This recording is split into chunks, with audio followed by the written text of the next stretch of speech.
We got an official update on the status of Jaquan Brisker's for Sunday's game, and the talented safety is going to have to sit this one out. We're going to talk a little bit about that. Plus, we're going to talk about how Jaylen Johnson has been elite and dominant and how that's helping the Chicago Bears pass rush in every aspect of the Chicago Bears defense.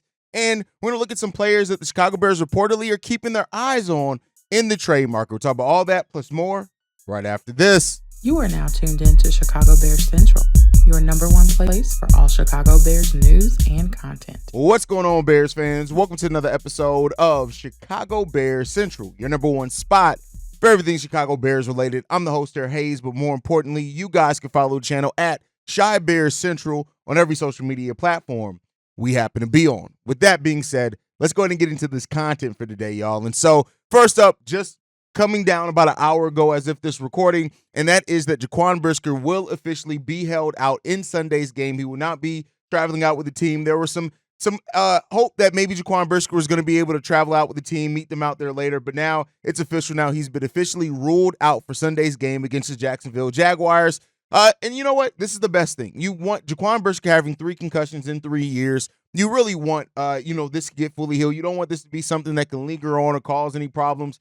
And so, when it comes down to it, if he's still suffering symptoms, why have him travel? Why worry about it? You got a bye week after this week, which gives him 2 weeks to heal up and be ready after that bye week to be ready to go in week 8. And that's, listen, one game, I'm not going to hold that against Jaquan Brisker or anybody. You want your players to be healthy for the long haul. And with the Bears not facing their first divisional opponent until I think week 11, you want everybody as healthy as possible at that time. Keep in mind, Ryan Bates coming back from injury reserve at some point. Travis Homer's around that same time. So, as the Bears are gearing up and getting ready to start that divisional, which with the way that this division is shaping out, all those divisional opponents and those victories could be the determining factor maybe in that division. So, you want to listen, it sucks. Yes, we want Jaquan Brisker out there. You look at every division, every team except the Vikings, who are undefeated in the NFC North, all have 3 wins. Now you have the Detroit Lions with only 1 loss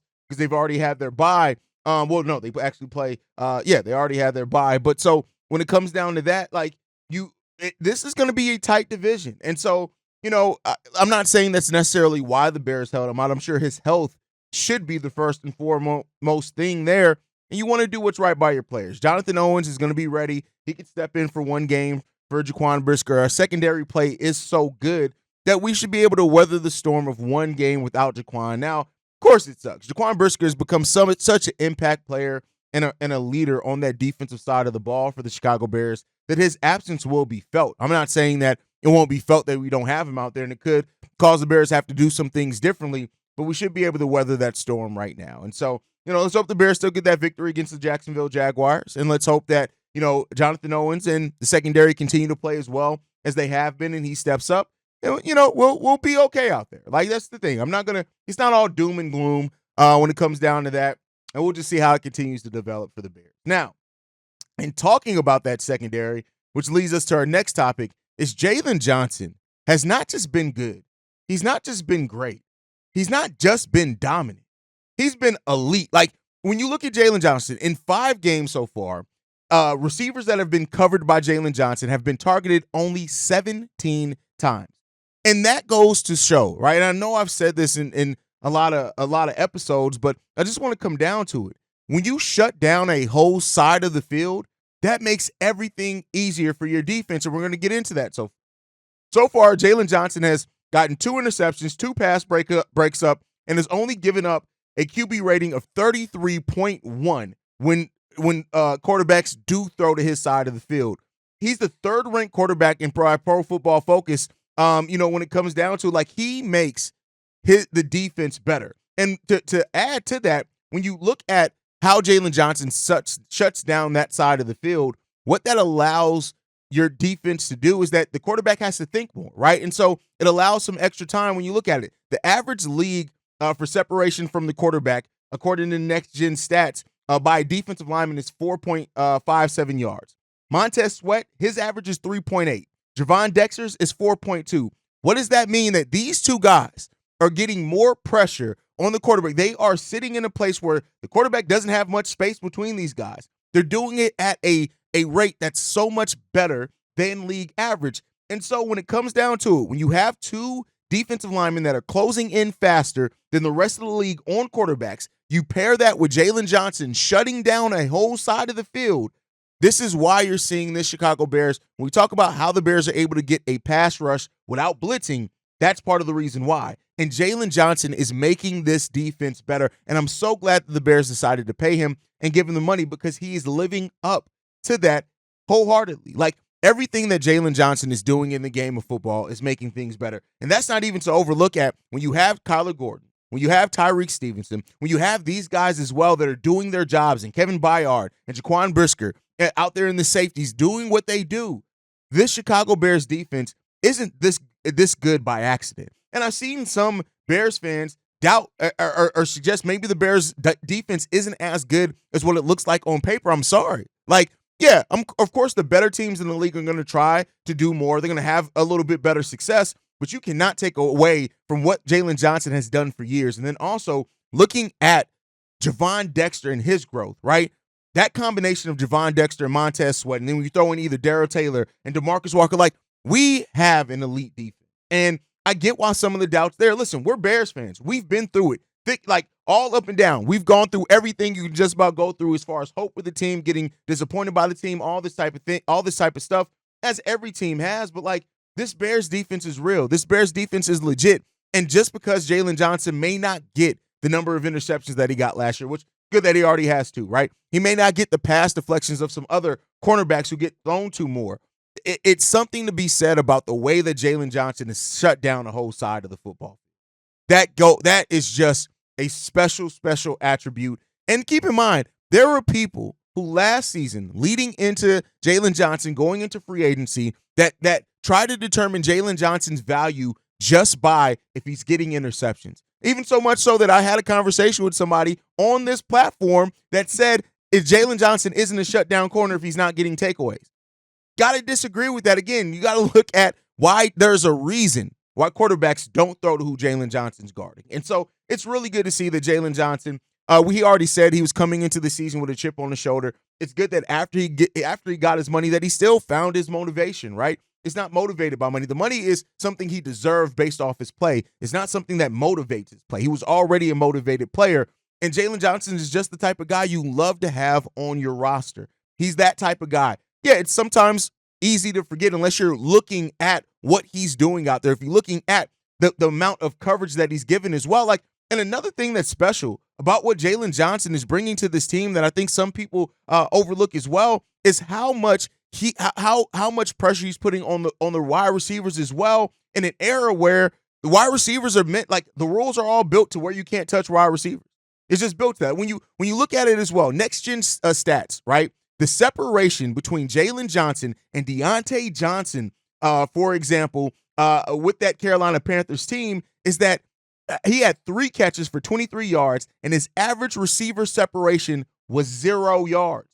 0. That was the average amount of separation that he got from Jaylen Johnson. 0. Jaylen Johnson is playing, he's a shut-down corner by the definition of the word, right? And when you look at what Jaylen Johnson is able to do and how he's able to get that pressure on the receivers, that's huge. Keep in mind, the 0 yards. It's 0 yards between Jaylen Johnson and Deontay Johnson for that, right? That's less separate. I'm sorry, there's more separation in cars that when you are in a traffic jam, there's more separation between the car in front of you than what Jaylen Johnson is allowing to be separated between him and wide receivers.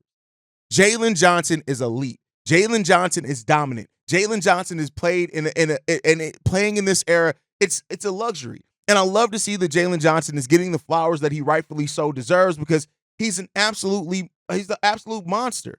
The way that he blankets receivers makes it easier. I've talked about it before. The symbiotic relationship between your pass rush and your pass coverage. And you're seeing that so much this season, in which now we're having a pass rush that is legitimate. This is a legitimate pass rush that we have here without blitzing. And the coverage that we're able to get because of Jaylen and the other guys and the way they're able to perform, that's why this defense, I get it. Yeah, you're going to have some quarterbacks that throw for better yardage against the Chicago Bears. But I tell you what, this Bears team, this defense is legit, and that's why I have so much faith and what this Bears team is able to do. The offense is coming along, and I love to see that as well. But this defense, man, this defense is special. And so Jaylon Johnson, Tyreek Stevenson, Kyler Gordon, all these guys and what they're bringing here and how they formed this duo, man. This trio of starting cornerbacks in this league is a special. It's a luxury. And I think that sometimes it can go understated and not notice as much as what it needs to go notice of how much that what we're doing as a team comes down to our pass rush being able to be what it was and our pass coverage being able to be what it is, right? And so the middle of the field, we got to get that. That's where Tremaine Edmonds comes in at as well. And we got to shore up that run defense. But we're never going to be perfect. No team in the NFL is perfect. We damn sure aren't, and we're not going to be. But hey, man, when it comes down to it, man, Ryan Poles did a nice one in going out. Yes, Ryan Pace drafted Jaylon Johnson in the second round, I think, right? I think he was drafted in the second round. And then you look at what Ryan Poles got with Kyler Gordon and Jaquan Brisker with second-round picks in 2022 to add to that. Hey, man, listen, really good there. And Tyreek Stevenson at number 50 in the following draft after those two guys. Like, Poles has been cooking, man. We know that Poles can draft some defense, man. The question is, can he improve this offense and offensive line? And that gets us to our next topic. I want to talk a little bit about how this offense, I've been saying it for a while, that most of the improvement this offensive line can do is going to come internally. And one of the big reasons why the offensive line has improved so much recently has been Matt Pryor. Since Matt Pryor has now started at right guard for the past 3 games for the Chicago Bears, you're seeing the development of that offensive line to get better. Now, I'm not putting it all on Matt Pryor, but Matt Pryor, there's something to be said about having him come out there, his vocality, all those type of things have been something in replacing Nate Davis. And at this point, Nate Davis is basically phased out of the rotation. Now, I think that some of that's going to come even better. When you look at Ryan Bates set to return after the bye week as well. And, Coleman Shelton, who I gave props in yesterday's episode, has improved as a center the last couple of weeks. I had to give him the credit. He has improved. He's allowing less pressures. He's doing almost everything has gotten better for Coleman Shelton over the last couple of weeks. But Ryan Bates, who was by many people's thoughts, was going to be the guy who ended up being the starting center for the Chicago Bears this season, got hurt, and then, he was initially going to play right guard. But I think now with having Matt Pryor and him being so good at right guard, if this continues until Ryan Bates comes back, if Ryan Bates does eventually take over that starting center role from Coleman Shelton, and then you're moving and looking at Coleman Shelton becoming a depth piece, Nate Davis then could be a depth piece for you as well if you still want to play him. But I think that this is where you're starting to see the path of where the Chicago Bears offensive line can improve on the second half of this season, right? So if you get Ryan Bates back in week 8, which is where he's slated to be able to be eligible, doesn't mean that he will return, but that is when he's eligible to return back from injury reserve. If you're doing those things, hey, listen, it could really go a route. And we've seen Tevin Jenkins play better. We've seen Darnell Wright start to play better as well. If these things start to come around for the Chicago Bears, we can get to having a better offensive line, much better than what we started our season off with. And some of that comes down to chemistry. Some of that comes down to timing. And like I said, I want to give credit. Coleman Shelton has played better the last couple of weeks. So whether it's Ryan Bates, maybe he takes over the right guard position, that turns Matt Pryor into a depth piece for you, or Ryan Bates takes over the center position, that turns Coleman Shelton into a depth piece for you. Maybe he's better when he moves back to guard or something like that. So it's some of that flexibility that the Bears had hoped for coming into the season that looks like it could be coming back to this team. Now, again, Ryan Bates has to be healthy. He has to get back in rhythm. He has to show that he can stay healthy. And if those things happen, there's a lot of sign for promise for this Bears offensive line to start improving. In no way am I saying that it should just be assumed that we're going to all of a sudden be this much better offensive line. Not saying that at all. But I am saying that the signs of that improvement are starting to show their heads. And overall, that's what you want for this Bears team, is you want us to improve. And if the offensive line can improve considerably, right? And again, just getting up from horrible to decent, right? That goes a long way in what we're trying to do here with the Chicago Bears. And again, on top of that, Caleb Williams getting more comfortable, us utilizing our weapons, the offense in general getting a lot more comfortable, using DeAndre Swift, DJ Moore better, right?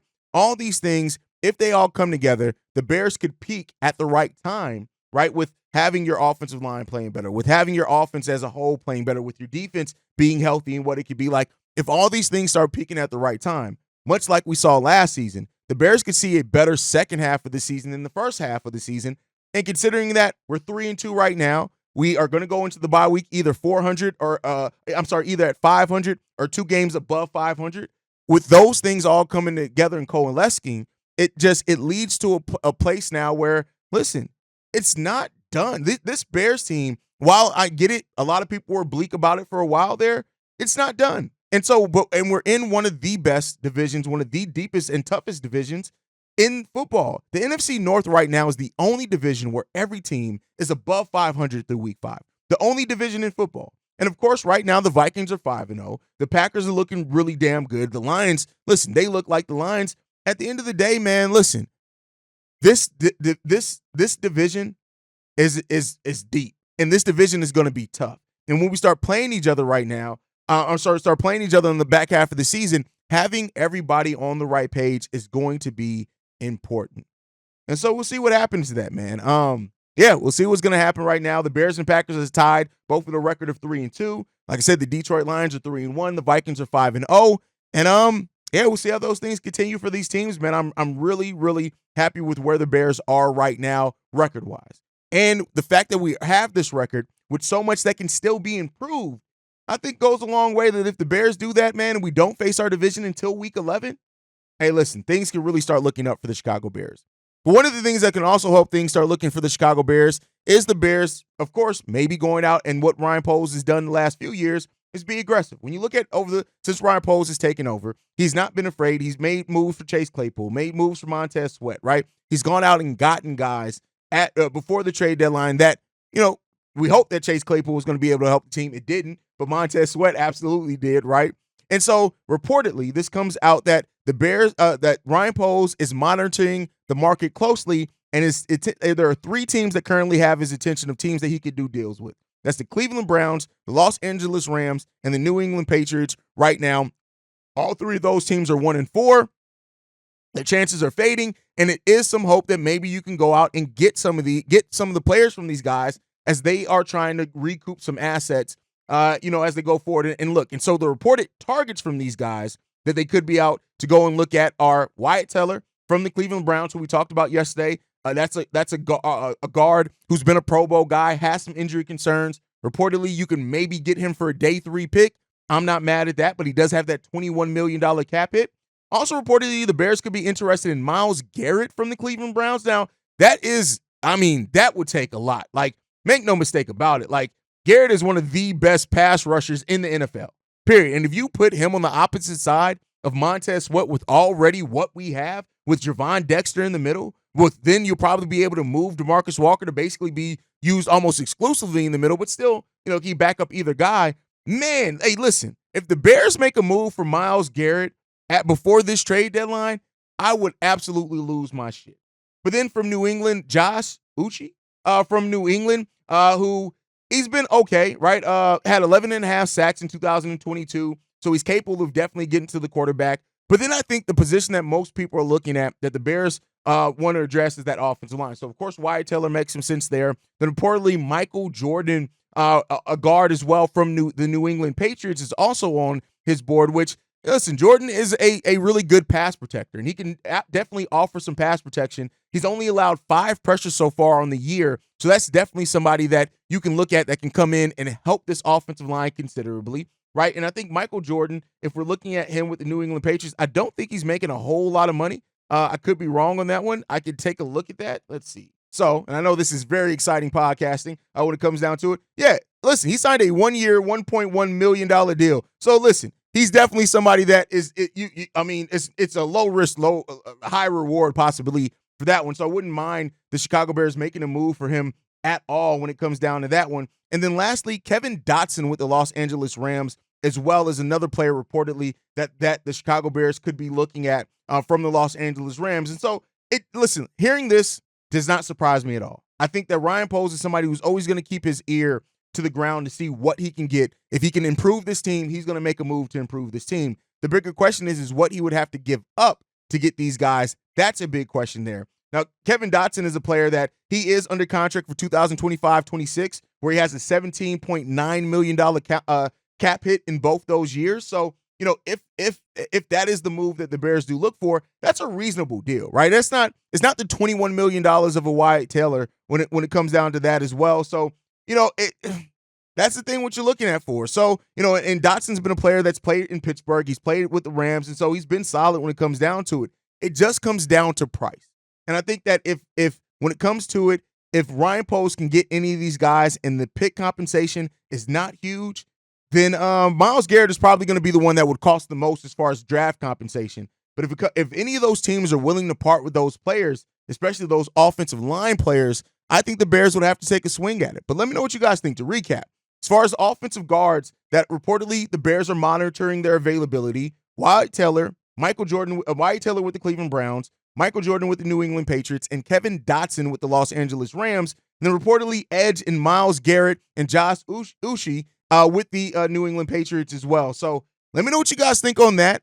Interesting to watch, interesting to monitor. And as always, we'll see what Ryan Poles does. But that's my time for today, guys. Make sure you're following us at Chi Bear Central. You can send us any feedback, questions, comments, concerns.